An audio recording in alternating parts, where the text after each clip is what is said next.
year I got the idea. Like I had always done Bigfoot videos on there as well, but I switched over to Bigfoot Bob just to kind of split the two apart. Because you know how some people only want to watch Bigfoot content or only want to hear about Bigfoot.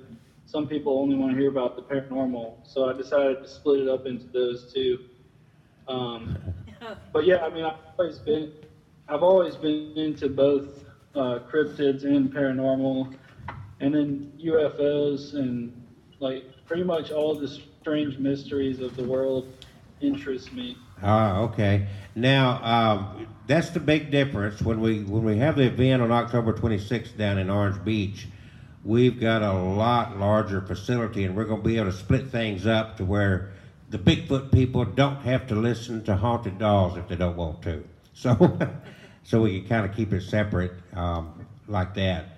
Because I know that a lot of people, I know some people, just because there were some Ouija boards laid out, some people freaked out over that. So we kind of divided up a little bit down there. We got a lot more space to work with. But I know from what you've told me and pictures I've seen online, you've got quite a collection of stuff at your house. Yep, I do. I'll answer this question, and then I gotta run into this building real quick. And then I'll be right back. But yeah, I have a collection. I've got, as far as Ouija boards go, I've got about I think 9 boards. But some of them are from as far back as the 40s, and then I collect different dolls, clown dolls, and creepy porcelain dolls, and some of which have been in places where people have passed away or people who had sort of an attachment to it and to the dolls. And then I have several dolls that were used in rituals and voodoo.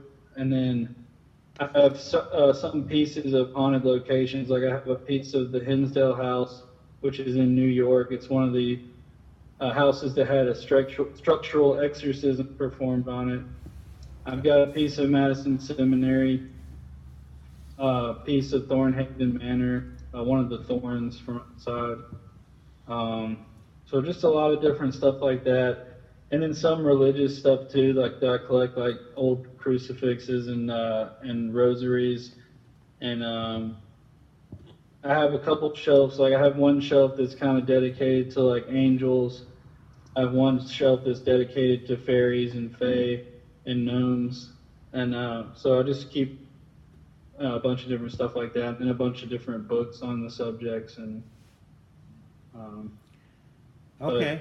Well, listen, go ahead and do your job, and we'll be standing by. We're going to go ahead and talk without you. It'll just take a sec here.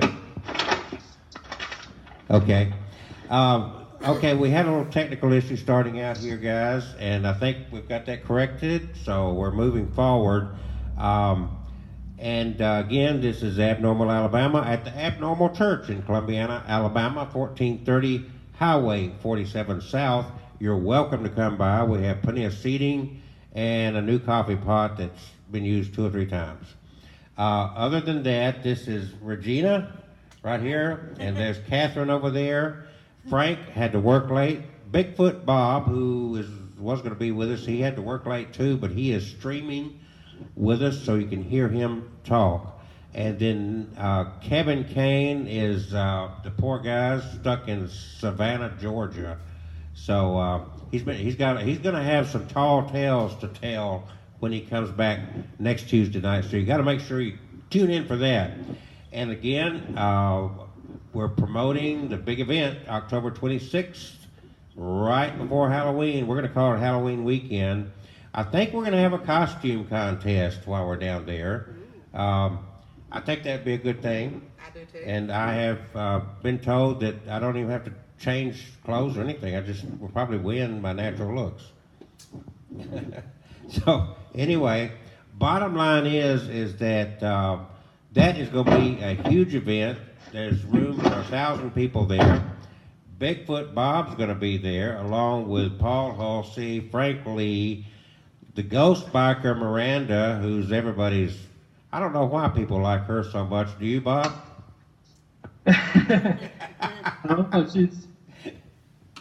She's got a really cool style, the way she presents her investigations and everything. I tell you what, she has invested some bucks into her marketing stuff. I'll tell you that much. She's put together a slick presentation. And let's see, your girl, when are you guys getting married?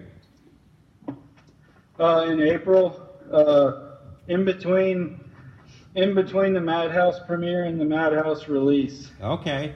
So her name is Brittany, and she is. Once you meet her, you probably won't spend much time with Bob anymore. But she's a tarot card reader, and she is good. She is darn good. She's awesome. She's the extrovert to my introvert. She's much more of a people person, and but yeah, she's a psychic.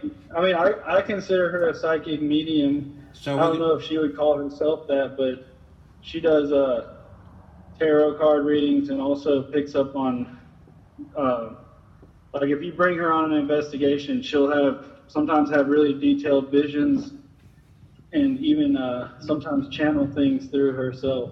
So we're gonna be able to get her up on the stage to talk to us as well. I'll ask her. She might want to do that. I think she also performs music with her. Has what? She also performs music with her band. She has a band. Oh, okay. Well, Singer. the difference with the venue we've got down there is, should I call you Alex or Bob? You got two first names. Either way is fine. Okay. Well, the difference is the location that we're going to down there, that venue, we can rock that place till 3 o'clock in the morning if we want to.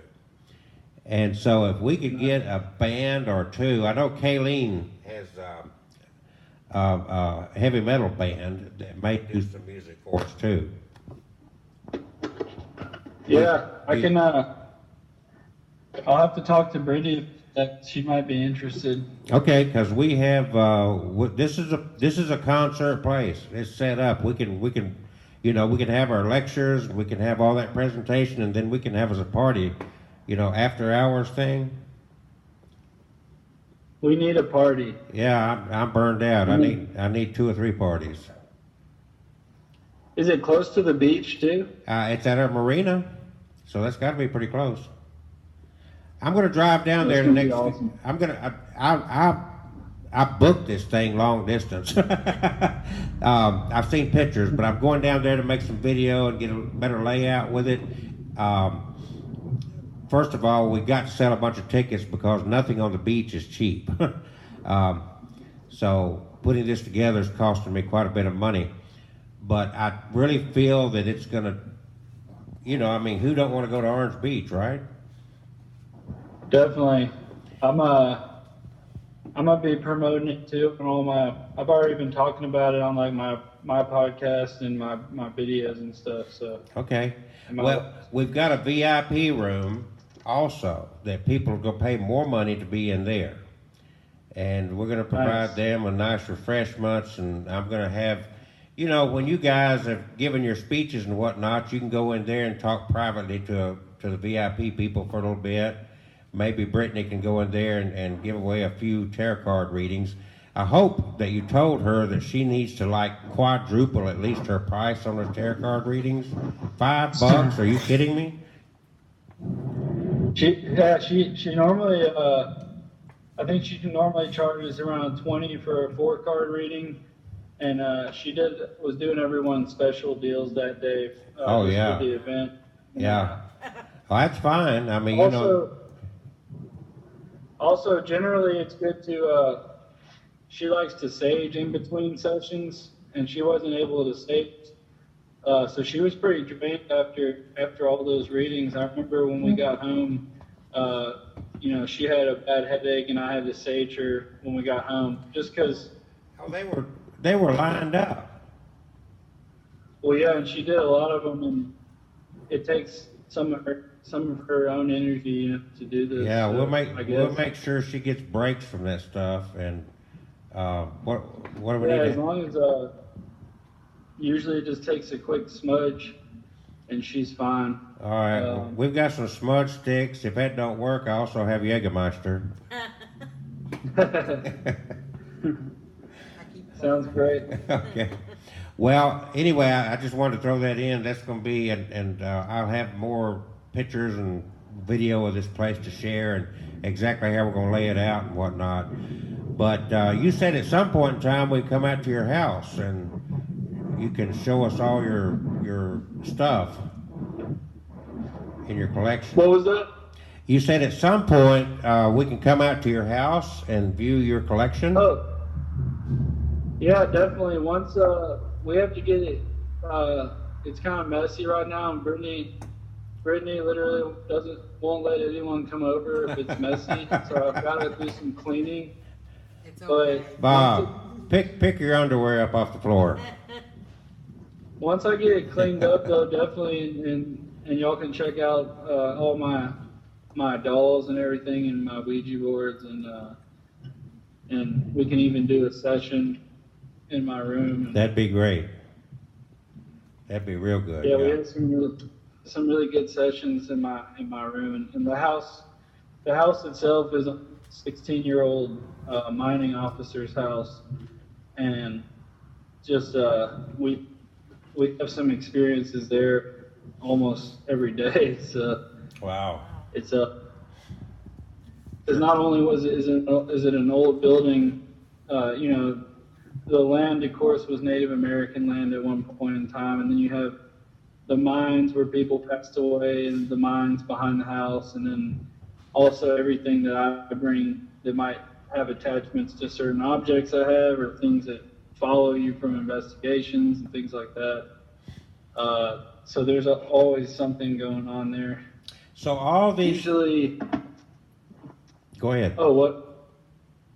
I was just going to say, usually disembodied voices, I'll see a lot of shadows or like smaller like orbs and things like that flying around. Like it'll be like smaller shadow orb will just fly by. I'll see flashes of light. But for like a month, we were hearing disembodied voices like almost every day. It was pretty crazy. We would hear like babies crying. I would hear Brittany's voice, and she would be at work, and then she would hear my voice. One day she heard me like screaming from upstairs, and she said she ran up there, and I was just asleep. So I'm not sure if I was screaming in my sleep or if something was waking me or what. So that quick question: you've collected all this stuff. Do you find these items that you collected have anything attached to them that could be bringing more hauntings into your house? Some of them are reportedly have attachments to them. Like there's one doll that was used in a bunch of different rituals, and when we first got that doll, we noticed a lot of electrical issues in the house. But it's kind of died down. We also have one doll that is believed to have an attachment to this entity called Malik, and it was found in this house where several people died of overdoses. And when I first got the doll, my friend, he owned it first, and he didn't want it anymore, so he sent it to me. And the first night that I got it, I went to go pick it up. It got shipped to my dad's house, and it was down in his basement. And he said when the box got there, he got this like weird headache, and he normally doesn't get headaches. But I got there, and I was looking in the basement door, and I saw something like, it looked like this. It was like flesh colored moved in front of the door. And I told my friend about it, and he said that that's how this entity presents itself, or presented itself to him, was this like flesh colored, it's believed to be like a demonic entity that, some demonic entities have their angel form that they appear as. And his is to be like this like blonde hair, like kind of like albino looking human figure. And and I think I might have seen it walk past the door. And then I've gotten lots of spirit box responses about Malik and like telling me to be careful and things like that. So I've got that doll put into it's binded in a glass case with salt and sage and prayers, and uh, and it just kind of sits there. So there's this one little clown doll that falls off the shelf all the time, and it'll just be like on the ground when I get home, and I don't let any of the cats in my room or anything like that. And we have seen some poltergeist activity there, like things getting thrown off the shelf. Brittany actually saw it with her own eyes, something getting thrown off the shelf. Um, there was like a week where I would walk past something and it would fly off the shelf or table, and like I wouldn't be anywhere near it, or I wouldn't have touched it, but I'll walk past and it'll just fly off. And that was an interesting week. It sometimes seems like there's different things happening in different periods of time. Like a week ago, it was the flashes of light was like every day. I would see a flash of light somewhere, and I hadn't seen one of those in a while. But I used to see them when I would get back home from investigations. Like almost every time I would get home, and then we would see this like camera flash, like it looks like a camera flash. My dog would even bark at it. I'm still here, Bob. I'm just gonna check the camera. Oh, She, okay. she's leaving you. Let me run in here real quick. Okay. But I'm gonna leave it running and I'll be back. Okay. No problem. Okay. Okay, can I tell a story about something? Yeah, get a microphone. So, There, get the microphone. I have someone post to Facebook the other day, and it says, a personal post. What do you think? Everyone, so I just recently bought an older, updated Victorian home. It is unclear if it was built in 1921 or 32. We moved in, all is good. I'm not a psychic. I don't see the dead. I don't have visitors, so I'm not trying to seek attention here. I just cannot figure out what's going on. I love this house, love it. But one day I'm walking to the third level of my home, up the winding staircase to the bedrooms, and suddenly I had this feeling that maybe this place was once a funeral parlor. I know that sounds crazy. Why a funeral parlor? I know, let's see, hold on, I lost place. What made me think of that? I don't know. I almost think I can smell it. A smell that only funeral homes have. No one smells it but me. Doors open and close on their own upstairs. And in the basement, I was doing laundry, and I began to follow the pipes on the ceiling, and they lead me to an actual wash area. It's unfinished in the basement with pipes everywhere. And then an old metal shower head is just there, poking out of the ceiling, and a drain beneath the floor. I've tried to find the history on this place. The only things found was a famous trophy hunter author lived here many years ago. I cannot shake this feeling. So, this woman contacts me and she sends me some photos of this home. It's a beautiful home, by the way. And back in the old days, before they had these new funeral parlors, we used to have wakes at our home where they'd lay the dead body out. I'm sure y'all have heard Dr. Graham talk about it many a times. They would lay the dead body out on the kitchen table. And everybody would come in and visit. They'd clean the body, all that good stuff. And it'd stay there for a couple of days. And they used a lot of flowers to keep the smells down because dead body stinks. And this was before embalming. Not sure what year that became popular. But she sent me all these pictures of her home and kept getting an older lady. I'm going to say between 78 and 85-ish. You know, they all look the same to me. But I got talking about her to her, and I said, you know, there's somebody there that's had polio or can't walk, accident, polio, something. Her response to me was, the guy that lived here before had polio, and he could not walk. That's a little freaky. Yep. Definitely a little freaky. Mm-hmm. And you picked that up from a photo? I picked that up from a photo. The house? Yes, of the house. I have no pictures, no other than what you saw me read just then, which was in small print, and I'm trying to read off my phone there. Eyes are not that great anymore. She sent me, see if I can find it here.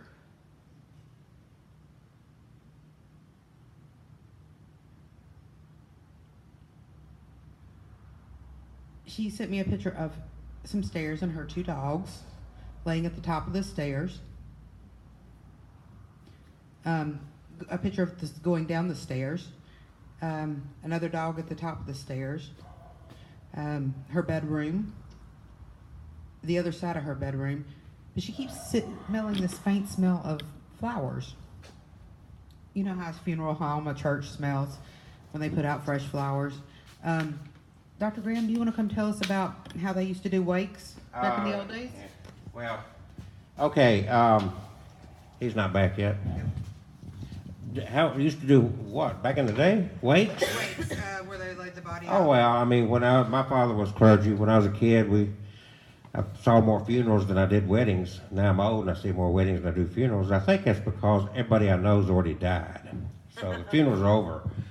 But back in those days, the funeral homes did not take total ownership of the body like they do now. They've sanitized death to a ridiculous degree, as far as I'm concerned.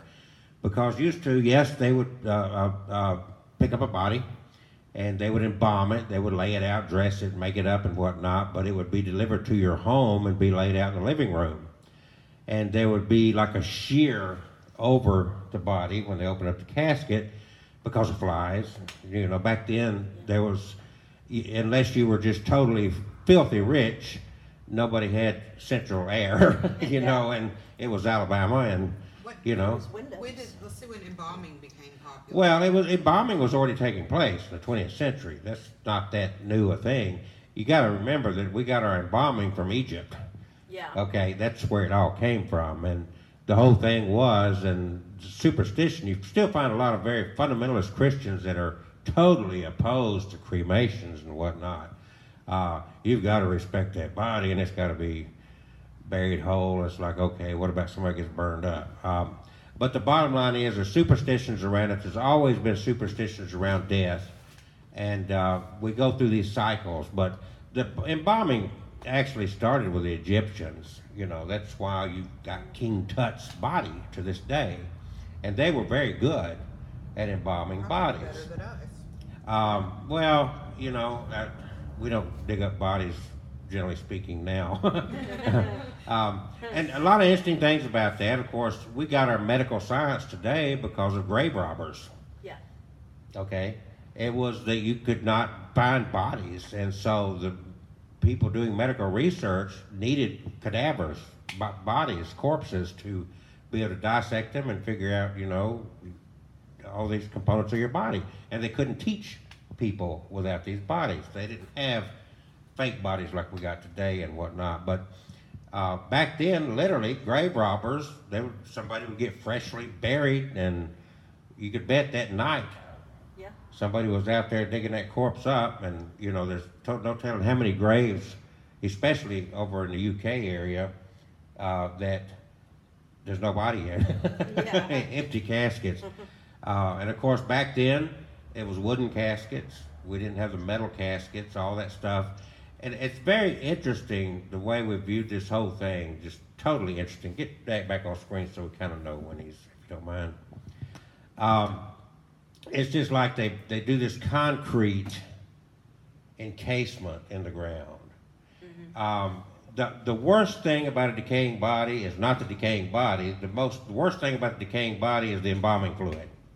Everything else is natural, goes back in the ground, from dust you are, dust you return. And it's good to see a lot of places. In Huntsville is the only one in Alabama that I know of that has natural burial grounds where they put you in a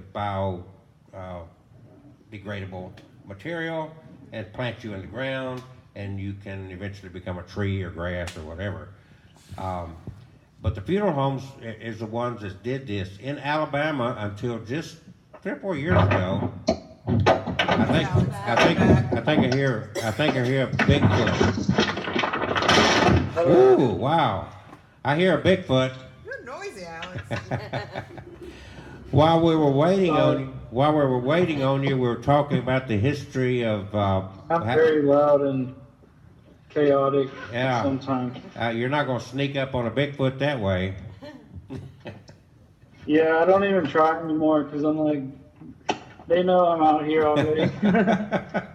Well, we were They talking about the way we've dealt with corpses and bodies over the years and how it's changed dramatically, and how we didn't, you know, if it wasn't for grave robbers, we wouldn't have modern medical science. I find it interesting. Back in the day when they used to have like a viewing at their own houses, and they would. You kind of cut out a little bit.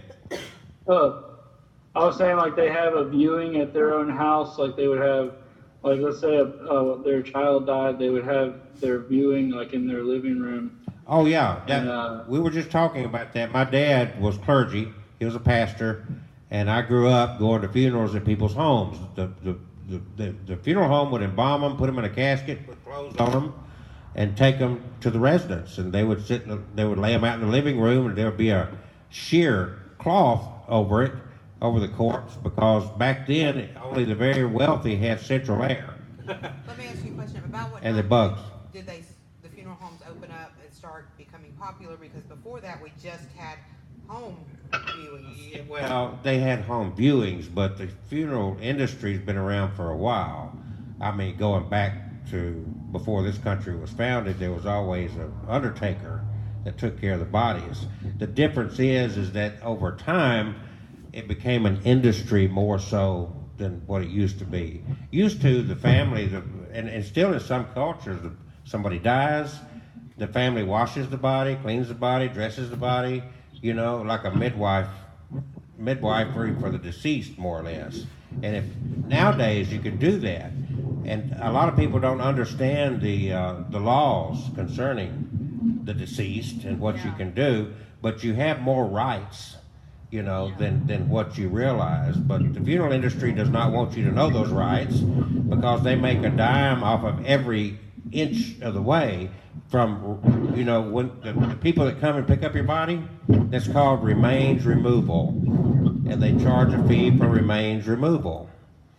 And so every step of the way they're charging a fee, like putting your body, there's no law that says you have to be embalmed. There's no law that says that. So you don't have to pay an embalming fee if you just want to, you know, go according. A lot of Native Americans will not be embalmed. Okay? And then putting these concrete things in the ground with these metal caskets, and you know, and sealing it is the only dangerous thing about a rotting corpse is the embalming fluid. And it exploded. And then of course, yeah, I mean, you're sealing this biological material up in this situation. It's going to at some point explode. He's going to break the seal of that vault. Yeah. Anyway. Oh, we lost him. I hear him, but I don't see him. Oh, I'm still here. Okay. I had to pull up this address. Okay. Okay. But anyway, that's kind of what we're talking about when we're waiting on you to come back, Bob. Yeah. Have y'all heard about the crematorium in Georgia that the guy had been like dumping the bodies in the lake behind it? Yeah. He's in jail now, isn't he? I think so, yeah. I think he's still in jail. I think the father had the business, and the father died or something. The son took it over, and the son just started taking the money and not cremating the bodies, and there was bodies stacked all over the property. And Yeah. And what? Somebody found them. well, I mean, he had to give these people something because I guess he just burned paper or something. I don't know. There's no telling. human Yeah. remains. People don't know. I mean, you know, I've dealt with cremains before, and a whole human body, there's some weight to those cremains. I didn't know that. Yeah, it's not like burning paper. Believe me, it's heavy, and it's granular. Well, the reason it's granular is because bones don't burn. Yeah. They burn all the flesh off, Right. and then they actually grind the bones up. Like in a giant mixer, like a giant blender. Yeah. I really don't know how to. Yeah. But that's how they do that. I used to work at a funeral home years ago up in Nashville, the Marshall Donnelly Combs Funeral Home that sits there at Centennial Park. You ever go to Nashville on West End? Yeah. Way back then, it's like a 200-year-old funeral home. Wow. and it's got that old elevator in it that you get on it, and you got to manually close the gates to go down to the basement. Yeah. And then you go down the basement, we'd have the cadavers just laying out on gurneys down there. Sometimes it's amazing how those bodies would pile up on you, like a slew of people die. You know. Yes. They say it goes in threes. Yeah, and people would say, "How's business?" We'd say it's dead. We used to Did stand you hear there. that recent? Huh? Some of those stories about people getting wrong bodies, like their family member will get lost or a different body in there. Yes, I've heard stories of that. Yes. Okay. The family member would get lost, and they would go open their casket to do their funeral or whatever, and it Oh, was it'd be the the wrong wrong, yeah, body. be the wrong one. We would be standing there, of course, you know, when they had the viewings and whatnot. And back then, nowadays they restrict these viewings to just like a couple of hours. Back then, you would have a whole day of people coming in and out for a viewing, even at the funeral home.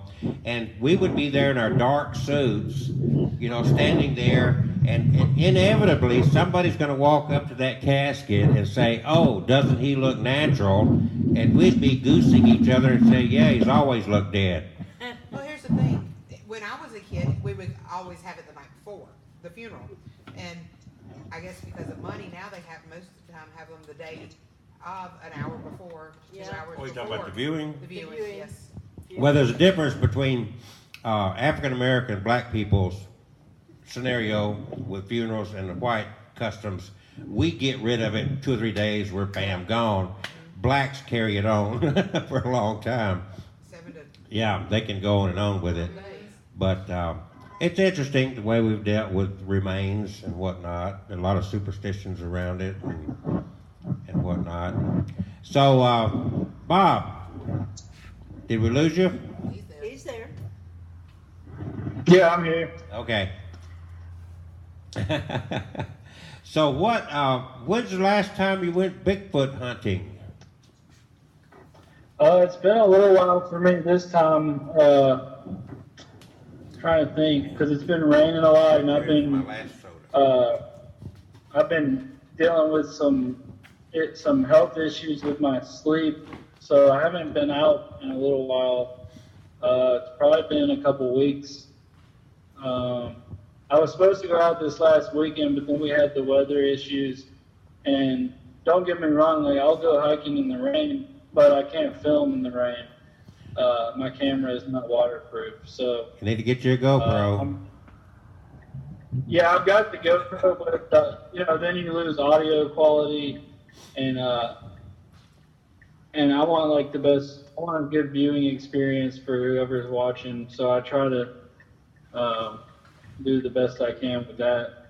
Some people complain about like with a lot of videos in the woods, it's hard to keep the camera steady. So you'll be like shaking the camera around or moving, or you'll turn really fast, and it makes some people dizzy. So I try to do the best I can with all that, but yeah, I'm planning on getting out as soon as possible. Like I would put in the next couple months. I like to go out at night. I like to go out alone at night. It's my favorite time to go. Okay, I'm going to change the subject. Psychomantium. What? Psychomantium? Similar to a scrying mirror, right? Yes, we've got one built out here. Yeah, I don't know too much about those in general, but I have a black scrying mirror myself that definitely, like, the thing about this mirror, when it's uncovered, people have nightmares. Like, it's pretty. I actually had a nightmare that one of my cats got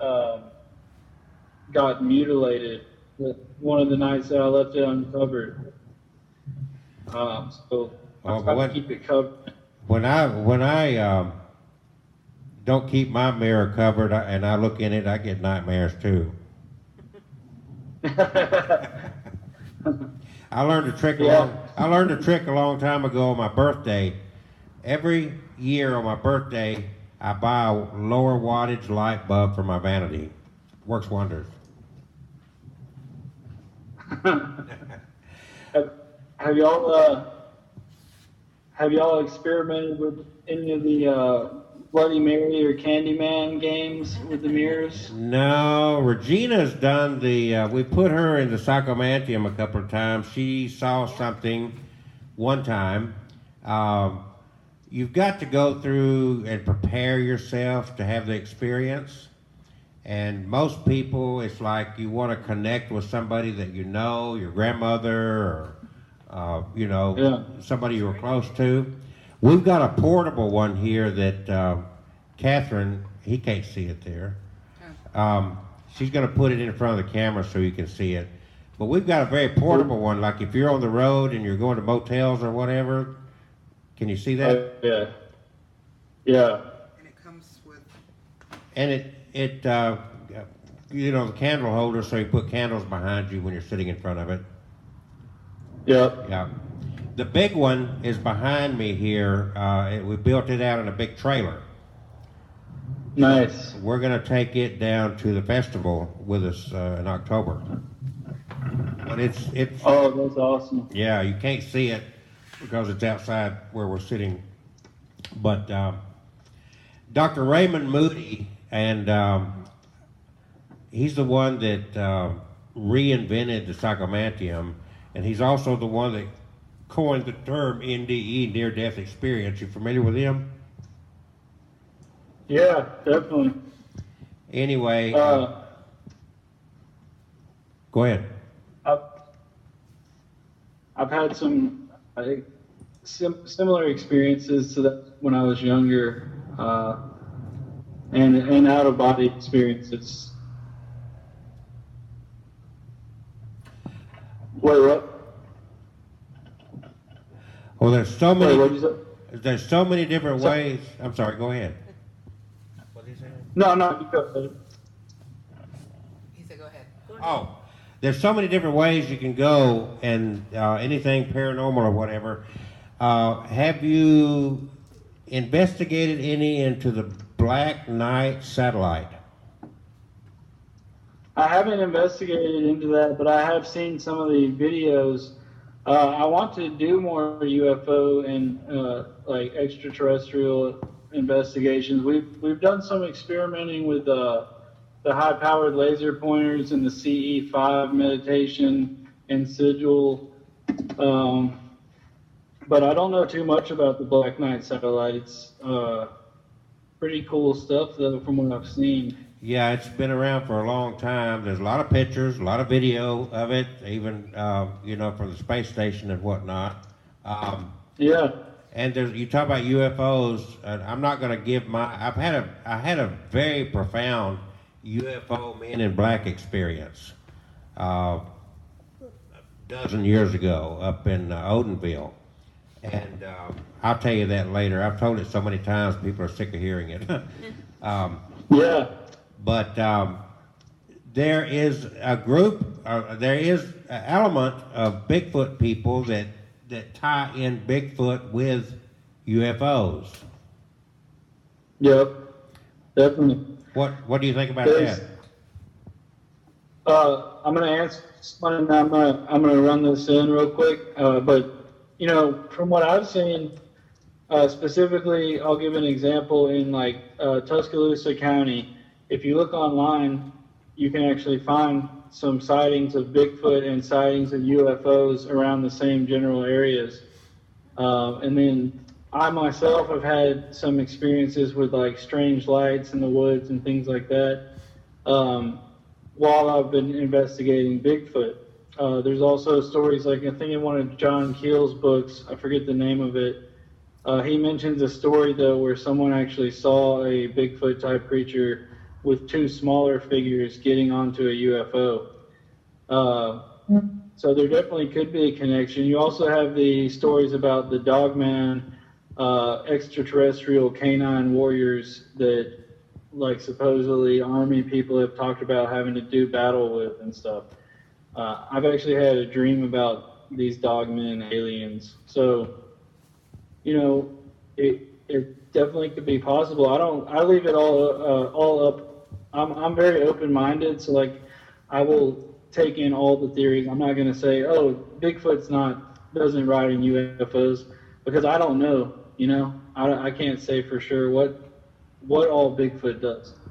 So to me, it's definitely I leave it open. So it's definitely possible, especially when you have those areas where there's sightings of both in the same vicinity.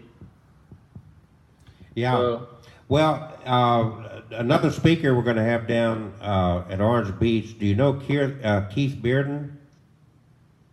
Keith Bearden Yeah. sounds familiar. I might be friends with him on Facebook. He's from over in Georgia, but he wrote a book called Forest Friends. And Yeah. He's very, very fascinating stories, and he gives a good presentation too. So you may, if you hadn't met him, you'll get an opportunity to meet him too. But I don't know. I think that what we're calling Bigfoot could actually be a lot smarter than we are. Yeah. Yeah. You know, I agree. we think we're all that, but I don't think we're all what we think we are. Yeah. One thing I find that's interesting about humans is that we have this very like destructive nature. We like tear everything down and try to rebuild it into something else. And the Bigfoot, from what we've seen or what we think we know, they live with much less and more like naturalist way of living. And I personally, I hate what humans have been doing to the planet and everything. But I mean, I've been doing it too. I mean, I drive a car, and I've littered in the past and done things that I'm not like proud of. But that's just human nature, I guess. Well, I think the whole thing is that we're caught up in this society and this culture, and regardless of how much you and I may try, okay, I'm not going to litter anymore, and I'm going to I'm going to walk or ride a horse. We're not going to change the world. No. We're caught up in this culture. So I went through a period of time when I was younger in my life thinking, oh, I'm going to be able to change the world, and blah, blah, blah, and it's like, it's a fruitless effort. It's not going to happen. Yeah. And so you kind of, Seriously. yeah, I mean, you do the best you can. You don't go out of your way to junk things up, but I mean, let's face it, every little piece of land in an urban area, they're going to build something on it. They're going to tear stuff down. And I'm with you. I think that it's just like I used to say, the Native Americans, indigenous people of this land that we live on, they respected everything, and then we came along, we want to, let's say, westernize them, that we made them dress like white folks, and we taught them about, we brought them our Christian God, and we just took everything away from them. And we have a nature of doing that because we're capitalist. It's all about money. And money's more important to us than life itself, I think. What I've seen is I've seen people they live in this neighborhood and they're like, okay, it's getting too crowded, I gotta move. But they move to these new neighborhoods and they're like, oh, this is so tiny, I can't stand it here anymore, we gotta build this up. And then once it's built up again, what are they doing? They're moving to another, to the country again, and they're building it again, and the cycle goes on and on and on until everything's used up. Yeah. We took a ride. I'll be right back, y'all. Okay. A lot of interesting food for thought. I enjoy those discussions because it makes you think. And the connectivity of all this, and we've talked before about how all this fits in with like the paranormal ghost. Yeah. Is it dead people or is it parallel universes? Is it Are energy? we bumping? That's it. Well, I think it's all energy, Yeah. but yeah. And we just making a lot of assumptions, and I think that hinders just like Bigfoot people. I'd share that video, but there was a real good Bigfoot video I listened to, I think, last night.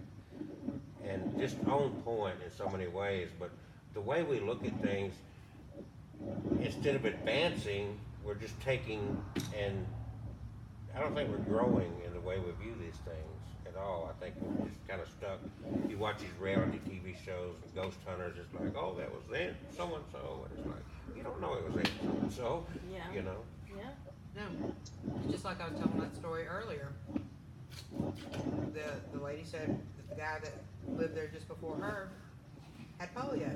Well, when I was looking at the pictures, I got someone disabled, either an accident or polio. Those were the two things I got. He's Yeah. still alive. So, But what I'm saying is, you don't know where that information is coming from, and I go back, of course, my training was in the Bible. I don't promote the Bible, but there's good things you can learn from all kind of books. And the Bible says that these entities, he's back, these entities, whatever they are, if I can sit here and lie to you and convince you I'm something I'm not, you don't think that something that's invisible can't lie to you and convince you they're That's something true. they're not? Because you think, That's oh, it's true. like, oh, that's not a malevolent spirit, that's a good spirit. Yeah. And That's it an could be angel. lying to you Oh, to yeah. get, you know, and just because it comes back, if these spirits have been around for hundreds of years, they well, not only that, Yeah. they could know all about your mama, yeah. and Yeah. they could play. You know, they stole her ID is the bottom line. Yeah, yeah. They could steal somebody's ID in the spirit world and play off like they're somebody they're not. What do you think about that, Bob? Yeah, definitely. No, I agree with that because I mean, if you're dealing with some ancient entity that like time is totally different for them, Mm-hmm. I would think. I mean, I can't say for sure, but I definitely agree. That we don't know what we're talking to at any point in time. Like you could get an EVP or a spirit box response that says someone's name, but we don't know for sure if that's that person speaking to us or who it is or what it is. Absolutely. So- Well, yeah, I mean, if we live in a society where flesh and blood people can steal your identity, a lot easier for for an invisible person Yeah. to steal your Yeah. identity. Definitely. And then another thing, like with like psychics and mediums, one of my thoughts about that is like we don't actually know where their information is coming from. Like it could be coming from, it could be coming from a negative source or something. I mean, Yeah. we don't know. So it's just an interesting thing to think of. So anytime I get a reading, I keep it like I'll just remain open-minded. I won't like put all of my faith into it, but I'll just take it for what it is. And same with like spirit box and things like that. I try to, if I get relevant and intelligent responses, I will point those out. But I definitely like to leave it open for interpretation. We've got a lot to learn yet. Yes, always learning more. I've actually been going back into some older occult texts. Like I'm currently reading this one book about mediumship. I think it's from like the early 1900s, and then I've got a bunch of other. Brittany actually got me. There's a DVD that has a bunch of these old texts. They've got it like photocopied on there, so you can read straight out of the books, just right from your computer. And definitely a lot of stuff in there that people don't really talk about anymore. Are you familiar with spiritualist churches? Not too much. I've heard about them, and I know some people that have gone to them, but I don't know too much about them. Well, there's a big community down in Florida, and there's another one up in New York. I cannot pull the names of these communities out of my head right now, but they are mediums. Their whole church is doing the John Edwards gallery readings. Yeah. And there's I think Huh? Someone was telling me about that, the one in New York just yesterday, I think. Yeah, one of them's Lily something, I think. Yeah. These Yeah, I guys are remember looking it up now. Just Spiritualist Church, Florida. Our Spiritualist Community is what I look at. One of you do Spiritualist Community in Florida and the other one in New York. There's two different communities. And it's big over the UK. Even though the UK has more atheists, they still... In New York. Lilydale. Lilydale's the New York one. Yeah. Yeah, that's the one I just heard about that yesterday from someone. And the other one's in Florida. It's got a different name, but it's a whole community of nothing but spiritualists. They believe in it. Their whole thing is communicating with the dead, and they don't like the word psychic. They do not like the word psychic. They're mediums. Yeah. Whole difference. A psychic will try to predict the future. A medium does not do that. That's what they say. Yeah, exactly. So. Yeah, medium's like, No. to me, like a medium is someone who can communicate Community. or bring messages from the other side through in different ways. The thing Like I say, like the way that Brittany does it, she will literally channel through herself and get into this like trance-like state, and then something will be talking through her. And this has only happened a couple times, but I've seen it happen to her, and it's the first couple of times it was really scary. But Casadega? The Casadega is the one in Florida. Nice. And it's a whole community. You go to the town, and the whole town is nothing but these mediums. I want to go. Yeah. It's like going to Sedona, Arizona. It's But the whole town, in the same way with the Lilydale. Lilydale, and they're entirely spiritualist communities, and they don't. In the spiritualist church, they don't charge anything because it's their religion. Of course, they take donations, but I don't know how it works in these communities. But I know that they all hang their, every house has got a medium in it.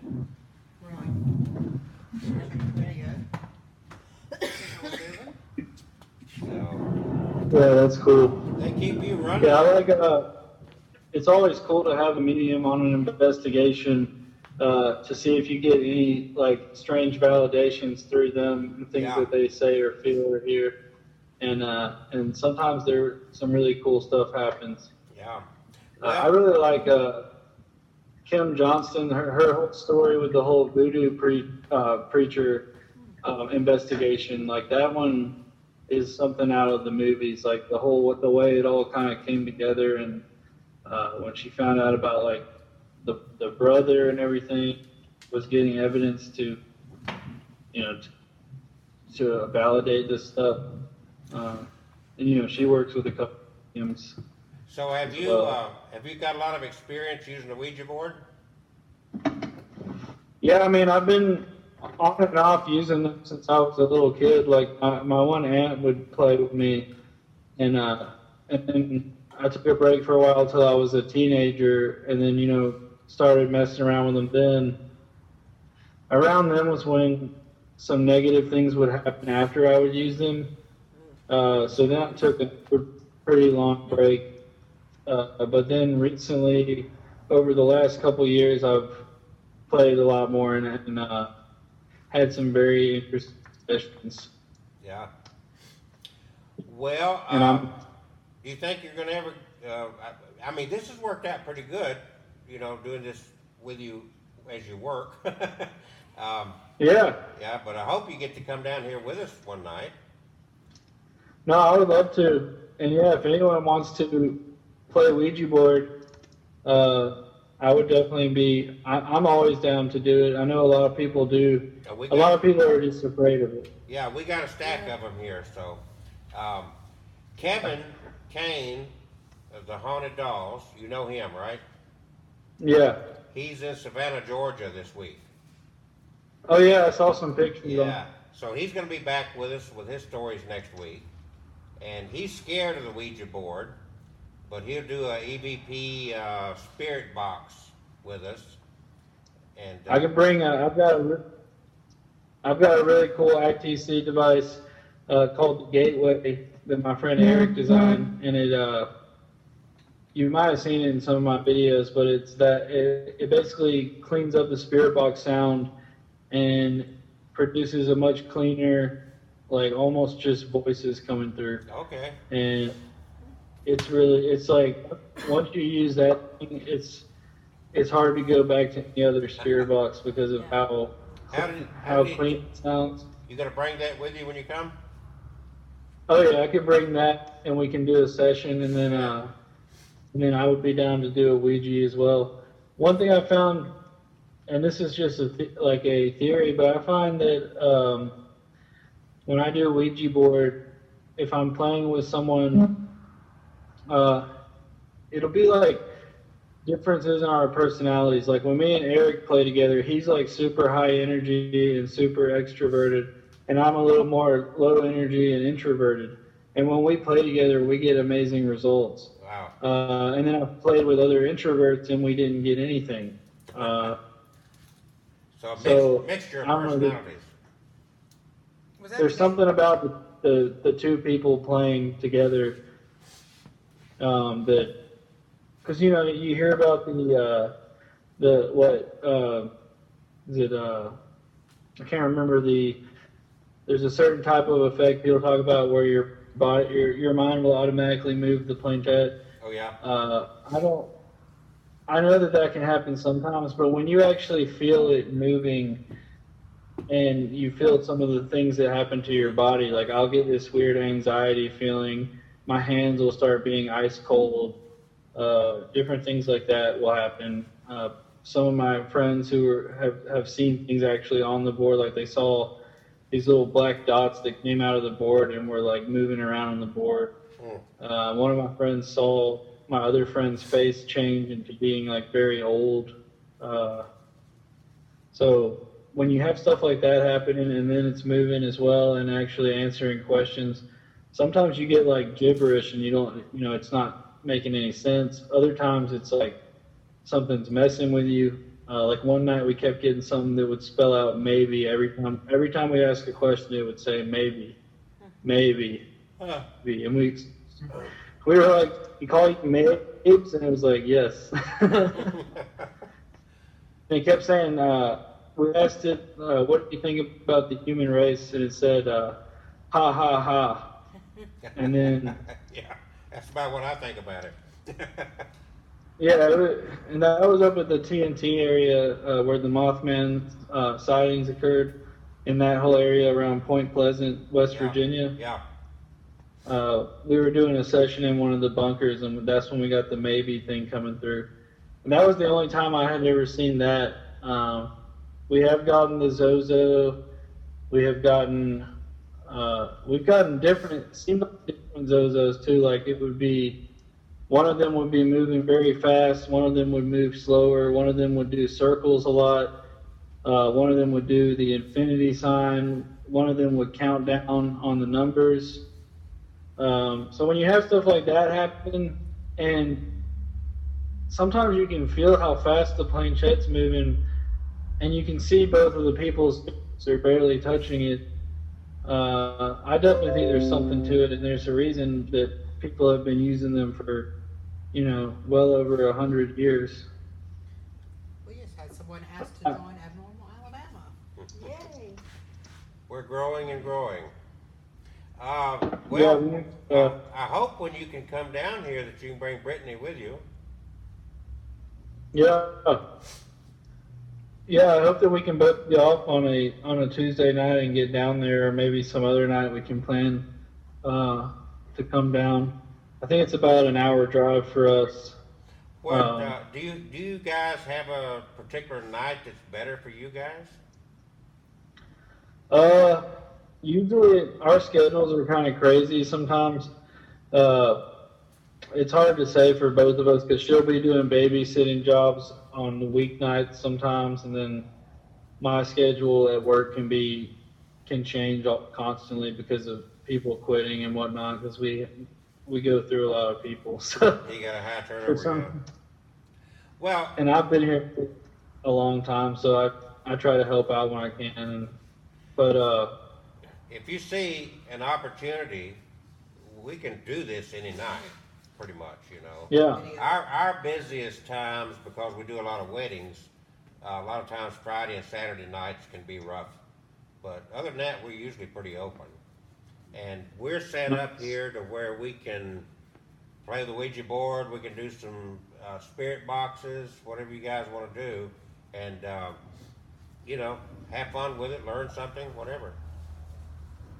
yeah, absolutely. I'd love to bring the gateway down and show you guys some of my spirit boxes. I have a lot of different spirit boxes that I use. Different hack shacks or shack hacks. The old Radio Shacks that you could hack. You can hack. It's just clipping a mute cord Yeah. that allows it to scan freely. But those are my favorites to use. And then of course I've got the PSP7 and the PSP11. But I prefer the hack stacks and the gateway. Is that gateway an app? No. So the gateway it's a guitar app that has a noise reduction, a reverb, and a reverse and echo pedal on it. Mm-hmm. And I got a spirit box into that and run it through that. It cleans up the sound, it reverses the whole signal chain, and then it adds this echo to anything that comes through. So you'll have like a mix of different voices coming through, and sometimes we'll get some super clear responses that come right through and they'll echo. And sometimes the echo will change, which should not happen, because it's supposed to just be an echo. So you'll have a lot of interesting stuff happen, and once you go, it's hard to go back to regular sessions because you'll get used to that echo. And I'll be doing a regular session with the box, and I'll hear a response, but it won't echo, and I'll be like, dang, I should have had the gate. So, you familiar with Huff Paranormal? Yeah, I've seen some. That's pretty much what he uses, isn't it? Yeah. It's a similar device. The only difference with the gateway is that his doesn't have the reverse and the echo. Okay. So he has built one that does. I think the one that he built that had the reverse was called the Wonder Box. Yes. Yes. Yeah. Yeah. But yeah, it's a very similar device. Yeah, his would be called the Portal, where Eric's is called the Gateway. Yeah. There's the one I think called the Banshee Box that's a similar device, and it's really easy to make one yourself. Like I had one before I had the Gateway that was more of the Portal build, but this new one I love it. Like it's that in I have another spirit box. Some people refer to it as the Holy Grail Ghost Box. It's the 12587 Radio Shack. And that one's one of my favorites. I'll just do sessions with that by itself a lot of times. You can't find those anymore, can you? They're hard. I think on eBay they sometimes go for upwards of $300. Yeah. I got mine for free from one of my friends gave it to me, so I was lucky to get that. Yeah. Well, I really appreciate you taking the time to talk to us while you're driving around there. Yeah, I'm gonna head back in here, but you want me to leave it on because I might have one more delivery here. If you want me to leave it on, or I can close it out. We'll hang with you for We'll be right here. All right, I'll be right back. Okay. But yeah, thanks for having me on. It's been fun. Oh, well, I enjoy it. Yeah. Helping pass the time too. Making your night go by easier. Yes. All right, I'll be back. Okay. While he's gone, I'll still make sure we're still going over here. Well, what it is regardless, I'll archive it. It'll save it, so we'll still have it regardless. Yeah. Yeah, I was just making sure we still had some juice left over here. That's plugged in. Yeah, but I'm talking about time on the. Oh, it's not going to end? How's it going to end? It's recording it on YouTube, not on my iPad. It's not recording it on the iPad at all. Yeah. She's learning that. I thought I did it on my iPad. Oh, I thought you were streaming it. I tried to stream it, but it wouldn't stream. Well, okay, we got to work on that because we hadn't had a problem tonight for some reason. Are you It's sure the that? spirits. Check and make sure you hadn't accidentally unplugged that router in there. How would I Because your chair and all that stuff's over there. Just, you didn't say you intentionally did it. So, well, this has been a fun night, and when he gets back, we'll talk for a few more minutes, but I'm tired. You tired? I'm tired. I was tired before I got started. Yeah. We did a lot of running today. We had a meeting here at 9:30, and then we went and got a call for a little wedding in Clanton. Met them. They were running late. And then we drove over to Sylacauga, and we stopped at an old cemetery. And then we went into Sylacauga, and we went to a monument they put up for the Hodges meteorite, if you're familiar with the meteorite that fell through the house and bruised that woman. Yeah. And then we went to Comer's Museum, where they had a replica of the meteorite, because the real meteorite's over in Tuscaloosa, and they had a lot of Gomer Pyle, Jim Neighbor stuff there. Yeah. So that was a pretty interesting thing. They don't even charge for that museum. 3-story building. It's a And- nice museum. Yeah. And then we drove by that bed and breakfast. I didn't do any filming there. I was not really impressed with that. But then we drove over to Childersburg, where the guy got struck by lightning twice. The second time killed him. I took him to Gravity Hill in Oh, I forgot Sylacauga. Gravity Did y'all Hill. play on that So hill? she got out and filmed me while I filmed as I was Yeah. sitting there. So yeah. So we did the Did Gravity it, Hill. did it pull? Oh, it Your- just did not hesitate at all. It went, Wow. yeah. Wow. So we didn't have any powder to put on the back of the vehicle to see if there's any handprints. We'll have to do that next time. Next time, y'all need to take Yeah. me. So Have you not ever been? No, we passed by it that yeah, one day. here's the remember? thing: she Uh-huh. works and we don't. I mean, she's got a job, so I'm sorry. Responsibilities. She, No, and but- she thinks she works. It's like she works in spurts. She Like, works. in spurts. Oh, no. Oh She yeah. works. And we came, and what she's doing? She's laying in there napping. Oh, Whatever. no. Yeah.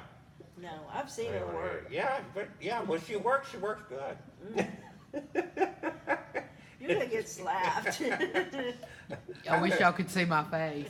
You ought to say, she'll find, she'll get really gumption going for 2 or 3 days. She'll hit it hard, and then it's like, I'm tired. Yeah. Linda's got doctor's appointments, so I can't come today. And she'll say, okay, I'm gonna take a nap. She'll sleep all day.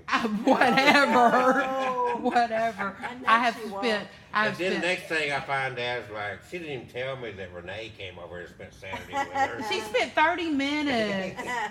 And then I found out before she got hooked up with y'all, she was with some other woman. Oh. Remember, you were live. I know. I'm telling on you. Whatever. So, anyway, you gotta get real about this stuff. Yeah. Well, she's But, good. She's good. We're gonna keep this up. We're gonna keep doing this, and we'll gradually get people, and I'll ask. It's like, we don't have to do this Tuesday. We can pick another night if it works better for everybody. But what I was Yeah. thinking Frank is, will be here, and Frank is bringing something for us next week. Kevin will be back. We'll probably spend all the 2 hours next week just letting Kevin present all his stuff, because that's going to be interesting. He's had a full calendar over there in Savannah. Can we stream his movie one night? Well, yes, I've got a projector. We can do all kinds of stuff here. The problem is, and this is what I dislike, is we should have run this whole thing like an hour before starting time. Sitting last minute is when you're going to have problems, and we've had every problem with this that you can think of. but the funny thing is, my computer's streaming. I mean, it's streaming fine. It's great. Yeah, well, you could have used this to live stream it on YouTube too. My computer seems to be doing good live streaming. I just said we could have used that to live stream. So we've got several computers. Since we're not showing Bob on screen, we could have screened him on a cell phone. We just got his voice and Bluetoothed it. So I don't know why. I've never had a problem in here with that before. So I don't know what the problem is tonight. With the iPad? Yeah, I've used it because the Mevo didn't work good in here, and before we used it, and there was no issue. So I don't know. We'll look into that. I don't know if it's even. I don't know if the Wi-Fi is hooked up. You know, I think I've got a camera that I can run from that. That's a decent camera. Any kind of USB camera. You know, I've rigged up. I did my first live stream I did of a wedding. I rigged up my own system where I made the camera wireless. I just used that Sony camera, and I had a deal I set up to where I could walk around with it and streamed it through my laptop. Well, what I'll do is I'll go get a Wi-Fi card for my my Canon, and I can Wi-Fi it. All right. Anyway, we got all that, but we'll come up. We got to play with this. I don't know why we had this problem tonight. Well, I do know. When you wait till the last minute to set up, that's what happens. I was busy setting up everything else. Like sitting over Facebook in the hotel. Oh, I was she was not. not. Oh my God. I was not. I was working on getting everything set up. I done I'm set talking up. about after things were set up. Oh. No, I done set up 3 computers and taken them down. What? I'm talking about after you've been sitting here. We've been talking to Bigfoot Bob. I was not Go get my Facebooking. cell phone since you're sitting there arguing with me. I was not Facebooking. I want y'all to know I was not Facebooking. It popped up that somebody wanted to join Abnormal Alabama, so guess what I did? Where's your cell phone? On my desk? Oh. Let me play on my phone. So anyway, we're chatting away here. October 26th, 2019, Orange Beach, Alabama. Alabama. And it's going to be an all-day festival. We'll start this thing at 8 o'clock in the morning. We go till 2, 3 o'clock in the morning. It's a whole different place. I enjoyed the castle, don't get me wrong. It wasn't bad, but this is a lot better, bigger. We can divide it up in different ways. And, yeah, it's better. Yeah. And people, plenty of parking. If you got an RV or a camper, you can sit in the parking lot. Yep. So, anyways, tickets are already on sale, abnormalalabama.com. If you haven't joined us on YouTube, it's wonderful to get people to join us on Facebook, but we really need you to join us on YouTube. Subscribe. Like, subscribe. Absolutely. I think when Bob comes back, we're going to say goodnight. 7 people. My backups. What is this?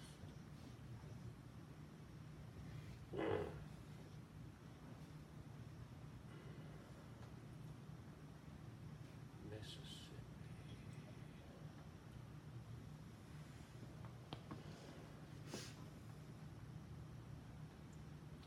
Been going 1 hour. Okay, that's it. That was for me. All right.